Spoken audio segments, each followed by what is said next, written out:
Hello friends, कैसे हो? आजकल केबीसी का एक लड़का इशित भट्ट जमकर ट्रोल हो रहा है। केबीसी के एक शो में उस लड़के ने कुछ ऐसी बातें कही या उसका बोलने का ढंग ऐसा था, अपने र्यूड बिहेवियर के कारण अमिताभ बच्चन के सामने कुछ ऐसा रंग दिखाया कि आज वो लड़का अपने र्यूडनेस के कारण सोशल मीडिया के ऊपर जमकर ट्रोल हो रहा है।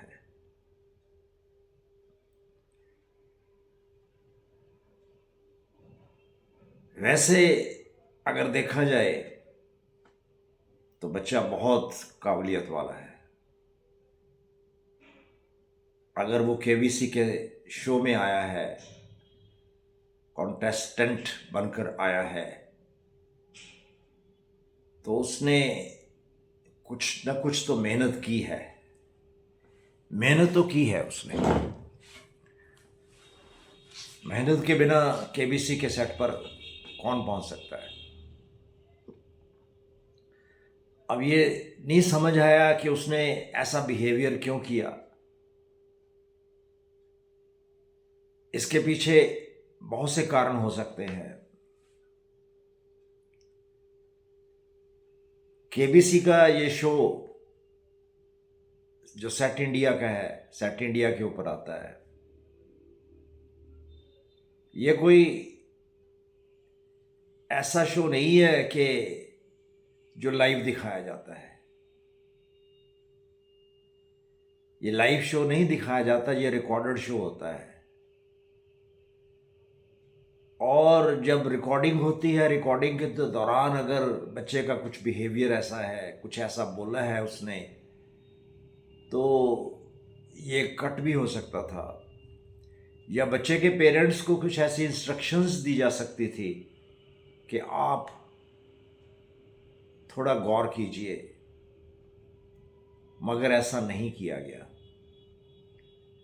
और शो जो जैसे रिकॉर्डेड हुआ वैसे ही दिखा दिया गया। तो ये कहना कि कुछ लोग कहते हैं कि ये टीआरपी बढ़ाने के लिए ऐसा किया गया, बच्चे का बिहेवियर ऐसा दिखाया गया, मगर सेट इंडिया या केबीसी को क्या टीआरपी की ज़रूरत है? कोई ज़रूरत है टीआरपी की उनको? ऑलरेडी वो बहुत ऊंचा है, बहुत ऊपर शो गया हुआ है। तो मेरा ख्याल ये भी क्लियर हो जाता है कि सेट इंडिया के ऊपर जैसे ये शो दिखाया जाता है, इसमें कोई काट छांट नहीं की जाती। कोशिश की जाती है कि जो जो प्रतिभागी है, जो इस शो में भाग ले रहे हैं, उसके जो बिहेवियर है, उनका जो बोलने का ढंग है, वो बिल्कुल सीधा दिखाया जाए। ऐसा ही इसी शो में हुआ। लड़के ने, जो इशित भट्ट है, 3-4 सवालों के जवाब दिए और उसमें कुछ उसका ऐसा बिहेवियर था कि लाइफलाइन जो आगे जो फोर्थ जो उसका जो जिस अयोध्या कांड या जो बाल कांड का जो प्रश्न था, जब उसमें वो फेल हो गया तो वो उसको बाहर जाना पड़ा। बिना कुछ कमाए ही वो उसको बाहर जाना पड़ा। मगर उस बच्चे की ये भी तो है कि लाइफ लाइन सारी पड़ी थी। अगर वो चाहता तो लाइफ लाइन भी ले सकता था। मगर ये सच है कि बच्चे में र्यूडनेस थी, बोलने की क्षमता थी, बहुत ज़्यादा थी, मगर उसमें जो र्यूडनेस थी, जो उसका बिहेवियर जो र्यूड था, वो उसने ठीक से नहीं चल पाया और बच्चा जो शो से बाहर हो गया। और अंत में अमिताभ बच्चन जी ने बच्चे के साथ उसकी रिक्वेस्ट पर फोटो भी खिंचवाई। तो ये इस कुछ प्रश्न खड़े खड़े करने वाली बातें हैं। ऐसा कुछ बच्चों का बिहेवियर क्यों हो जाता है? क्या कारण है इसके? और क्या बच्चे की परवरिश जो है सही नहीं हुई?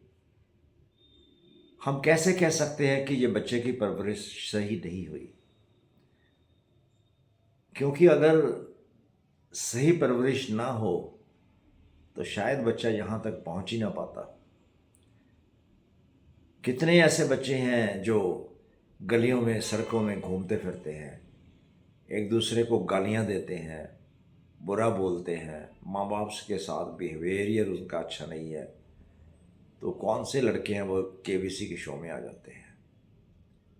ये बात मानने वाली है कि लड़का मेहनती था, लड़का अपने जो एक जुनून को लेकर आया था वो जुनून को ही पाल रहा था, मगर उसमें जो र्यूडनेस आ गई और र्यूडनेस के कारण ही वो गिरा। अगर वो चाहता तो आगे बढ़ सकता था, कोशिश थी। अब वो लोग कहते हैं कि ये परवरिश का ही नतीजा है। मैं नहीं समझता ये क्या क्या कैसी परवरिश हुई है। बच्चा स्कूल में पढ़ रहा है, एजुकेशन ले रहा है, और अब उसके स्कूल में जो उससे बातें हुई, जो बातें होंगी, वो कहते हैं उसने अपने स्कूल का नाम बदनाम कर दिया। इसके लिए कौन जिम्मेवार है? बच्चा तो नहीं हो सकता जिम्मेवार। बच्चे को हम जैसे एजुकेशन देंगे, जैसा हम बनाने की कोशिश करेंगे, जैसा हम उसके साथ रवैया रखेंगे, वो वैसे ही बन जाते हैं। स्कूल में भी उसे ऐसा ही अच्छा एटमॉस्फेयर मिला होगा। हाँ, एक बार ज़रूर है जो आज कल सामने आ रही है कि हर परिवार में जो बच्चे हैं वो कम हैं। पहले 3-4 बच्चे होते थे, फिर 2, फिर 1, और अब ऐसा लगता है कि लोग बच्चे पैदा ही नहीं करना चाहते। वो सिर्फ अपनी ज़िंदगी जीना चाहते हैं। मगर जब एक ही परिवार में 4-4, 5-5 बच्चे होते थे, तो किसी बच्चे का, माँ बाप का, दादी दादी का, नाना नानी का जो दुलार किसी बच्चे से ज़्यादा होता था, किसी बच्चे से कम होता था। मगर आज ऐसा नहीं रहा। आज हमारे जो घरों में लोग चाहते हैं, अपनी आज़ादी ज़्यादा चाहते हैं, कम से कम एक ही बच्चा चाहते हैं, वो इससे ज़्यादा बच्चा नहीं चाहते। और जब दादा दादी, नाना नानी और माँ बाप सभी का प्यार उस बच्चे को मिलता है, तो वो बच्चे में अच्छाइयाँ ही देखते हैं, उस बच्चे में कोई बुराई नहीं देखते हैं। वो चाहती हैं कि हमारा बच्चा जैसा कर रहा है अच्छा कर रहा है, जैसा कर रहा है बढ़िया कर रहा है, हमारा बच्चा बहुत तरक्की कर रहा है। मगर उसमें कुछ ऐसी पर्सनैलिटी डेवलप हो जाती है जो आने वाले टाइम में लिए उस बच्चे के लिए बड़ी खतरनाक साबित हो सकती है। और आज यही लोग कहते हैं कि ये बच्चा 6 पॉकेट सिंड्रोम का शिकार है। अब ये 6 पॉकेट सिंड्रोम यही है, एक नाना नानी हो गए, एक दादा दादी हो गए, एक माँ बाप हो गए, 6 लोग हैं, और 6 लोगों के इर्द गिर्द ही बच्चा घूमता है, 6 लोगों का प्यार ही वो पाता है। और जब वही पर्सनालिटी को लेकर वो बाहर निकलता है, वो अपने आप को बोस्ट करता है, अपने आप को ऐसा दिखाता है कि मेरे से बढ़कर और कोई है ही नहीं, मैं हूँ बस, मैं जो कर सकता हूँ और कोई नहीं कर सकता। ऐसे बच्चों के बीच में ऐसा कई बार बिहेवियर ऐसा आ जाता है। तो इशित भट्ट का भी यही हाल है। इशित भट्ट बहुत मेहनती लड़का है, आगे बहुत तरक्की कर सकता है, आगे बहुत जाएगा वो, मगर क्योंकि उसमें एक कॉन्फिडेंस है, हर काम को करने के लिए कॉन्फिडेंस चाहिए। अगर आप में ये कॉन्फिडेंस है तो आप तरक्की कर सकते हो, मगर कॉन्फिडेंस को भी आपने इस ढंग से इस्तेमाल करना है कि आप सोसाइटी में रह रहे हो, आप समाज में रह रहे हो, समाज में रहकर आप एक ऐसा ऐसा नज़रिया अपनाओगे, ऐसा व्यवहार करोगे लोगों के साथ, तो आप आगे बहुत जा सकते हो। ये 6 पॉकेट सिंड्रोम जो है सिर्फ इशित के साथ नहीं है, बहुत सारे ऐसे बच्चे हैं, बहुत सारे ऐसे माँ बाप हैं जो आने वाले टाइम में ये फेस करेंगे। इशित जैसी सिचुएशन को आगे बहुत सारे लोग फेस कर सकते हैं। तो इसके लिए बहुत सारे कारण हैं, माँ बाप कहते हैं कारण है, जो सिचुएशंस है, जिस सिचुएशंस में बच्चा रहा है वो भी कारण हो सकते हैं, और बहुत सारे रीज़न्स हैं। तो इसके ऊपर एक लंबा चौड़ा वीडियो भी बन सकता है। तो मेरे ख्याल से सबसे ज़्यादा जो इम्पोर्टेंट चीज़ है, माँ बाप को ये समझना चाहिए कि हमारा बच्चा तरक्की तो कर रहा है, मेहनत भी कर रहा है, ईमानदारी भी दिखा रहा है, मगर उसमें जो डाउन टू अर्थ भी होना चाहिए। अगर आप ज़िंदगी में तरक्की कर रहे हो, ज़िंदगी में बड़े बन रहे हो, तो ये सोसाइटी में सबसे बड़ी बात है, मगर ये हो नहीं सका। इशित भट्ट ये सीख ना सका। अभी ज़िंदगी में उसके पास बहुत मौके हैं, आगे बढ़ने के लिए बहुत मौके हैं। तो ये चीज़ माँ बाप को समझनी चाहिए, और ज़्यादा उसको ट्रोल मत करो। ठीक है, वो लड़के ने र्यूड बिहेवियर दिखाया, अमिताभ बच्चन ने भी तो उसे माफ़ कर दिया, उसे गले से लगाया, उसके साथ फ़ोटो खिंचवाई, ये क्या कम है? तो जो ऐसे बड़े शोज़ होते हैं उसमें उसको आगे आगे नहीं सोचते उसके बारे में, उस एपिसोड को वहीं पर ख़त्म कर देते हैं, और ये लोगों के ऊपर छोड़ देते हैं कि अब आप क्या सोचते हो, उसके बिहेवियर के बारे में आप क्या सोचते हो। और यही वजह है कि वो जो लड़का है जमकर ट्रोल हुआ है, जमकर उसे बुरा भला कहा गया है। मगर एक सोच है जो बदलनी है, एक सोच है जो आने वाले टाइम में उस बच्चे को बहुत आगे ले सकती है, बहुत ऊपर जा सकता है।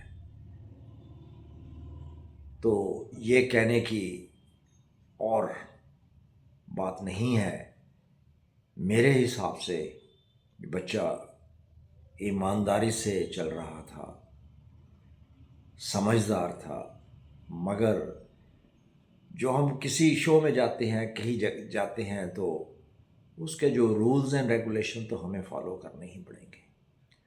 जब हम सोसाइटी में गए, हमें रूल एंड रेगुलेशंस हम नहीं फॉलो कर रहे, तो हम कहाँ तरक्की कर पाएंगे, हम कहाँ आगे बढ़ पाएंगे।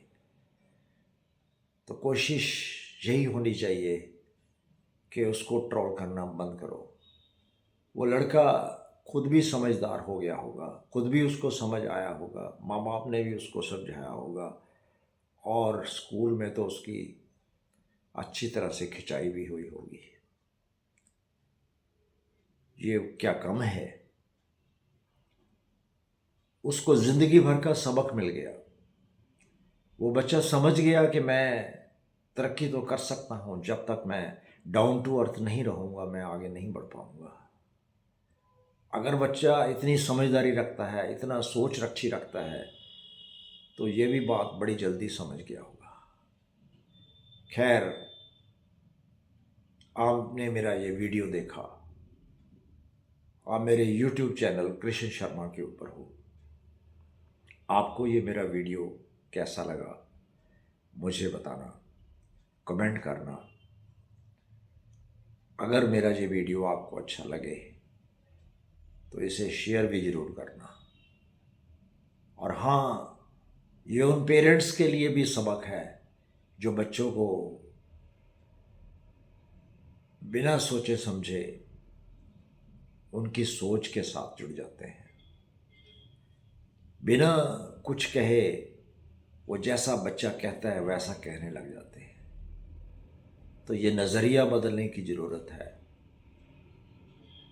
इशित भट्ट बहुत अच्छा लड़का है और वो आगे तरक्की भी करेगा। सिर्फ उसको अपना एटीट्यूड चेंज करना है, उसको अपना व्यवहार चेंज करना है, उसको जो डाउन टू अर्थ बनना है, उसकी जो र्यूडनेस है उसे ख़त्म करना है। तो ये उसके लिए एक चैलेंज भी है। तो अगर वो ऐसे हालात में पैदा हुआ, ऐसे हालात में बढ़ा, ऐसे हालात में उसने जो आगे सोसाइटी में आया, तो उसको अपने आप को चेंज करने में कुछ मुश्किल तो आ सकती है, मगर देर हो सकती है। कोई बात नहीं, ये बच्चा चमकेगा, चेंज होगा, बढ़ जाएगा।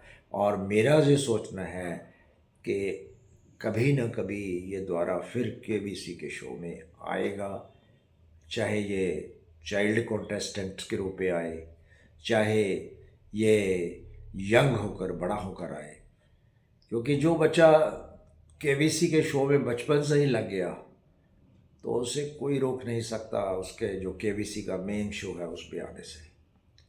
एक ना एक दिन वो बच्चा जरूर आएगा और आकर अपनी प्रतिभा को दिखाएगा, और ये वक्त ही बताएगा, ये वक्त ही बताएगा। आपको ये मेरा वीडियो अच्छा लगा हो तो शेयर करें, लाइक करें। मेरे YouTube चैनल कृष्ण शर्मा को सब्सक्राइब करें। मेरे YouTube चैनल का हैंडल है @4x7 फिर मिलेंगे एक नए वीडियो के साथ। जय हिंद।